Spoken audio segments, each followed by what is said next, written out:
KTBB Friday Morning News. Time is 7:51. As we do this time every Friday, we check in with our resident fence sitter, KTBB owner, general manager Paul Gleiser, and You Tell Me. Here we are in the big, happy, mushy middle. We're sponsored by K.E. Cellars, Towner's Old World Style Boutique Winery in the French Quarter on South Broadway across from the mall.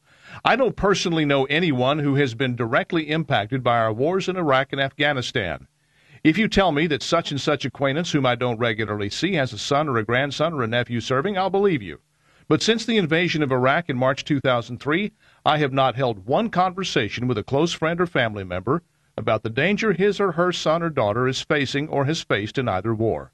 The wars in Iraq and Afghanistan have not touched me personally. Such was not the common experience in World War II. Between 1941 and 1945, 16 million Americans, mostly men, put on a uniform. Of those, 310,000 never came home. Another 600,000 were injured. No part of America was untouched, not a family, not a church, not a school, a workplace, or neighborhood. Virtually every American had a family member or a close friend in the uniform. Virtually every American knew someone that died. The human cost of World War II didn't stop with the military casualties. Countless hundreds of thousands of civilians in Europe and Japan were killed by Americans directly as a result of our bombing or invasion. World War II was a complete victory that was purchased at a staggering price. But complete it was, and thus the price that was paid is seen today by clear thinkers as the regrettable but necessary price of peace. America's sacrifice left Germany and Japan utterly devastated and completely incapable of fighting. That complete victory cleared the way for them each to be rebuilt as the responsible, productive, and peaceful world citizens that they are today. World War II was a full-price war, but the paying of that price left emotional scars, and as a result, America has since engaged in the ongoing delusion that wars can be fought in a contained and limited way. Call it discount war. That delusion is proving costly. We pulled our punch in the Korean War and thus fought to a draw.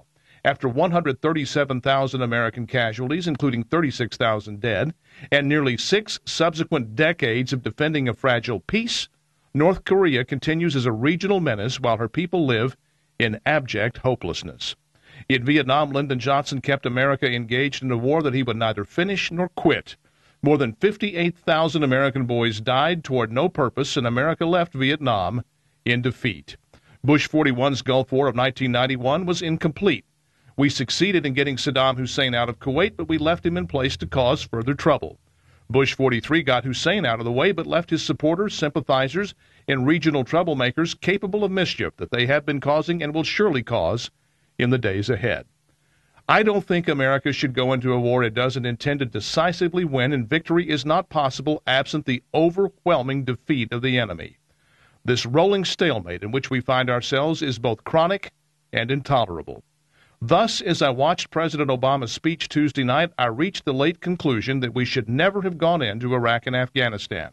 We went into both wars for the right reasons, but the price of clear, overwhelming, and decisive victory appears to be greater than the majority of Americans are currently willing to pay. Bush tried without success to keep America rallied. Obama is not even trying.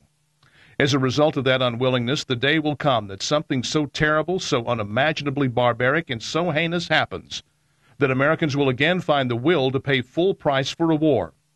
And a full price it will be.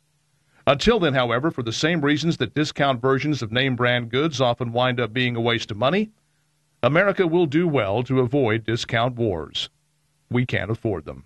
That's my word. What's yours? Go to ktbb.com/youtellme. And you tell me. If you're a winemaker, you don't just pick the grapes, you go through the vines carefully, and you find the best clusters first.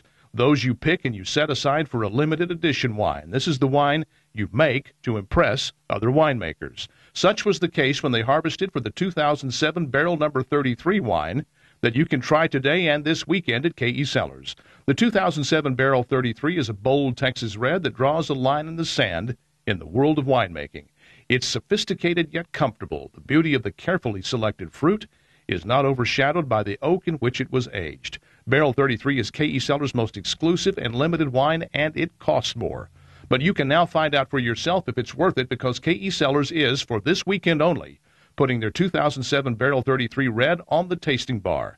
If you like reds the way I like reds, visit KE Cellars today after work and ask them to try the 2007 Barrel 33. Tell them I sent you, and the tasting is on me. KE Cellars, Tyler's Old World Style Boutique Winery in the French Quarter on South Broadway across from the mall, and online at KECellars.com.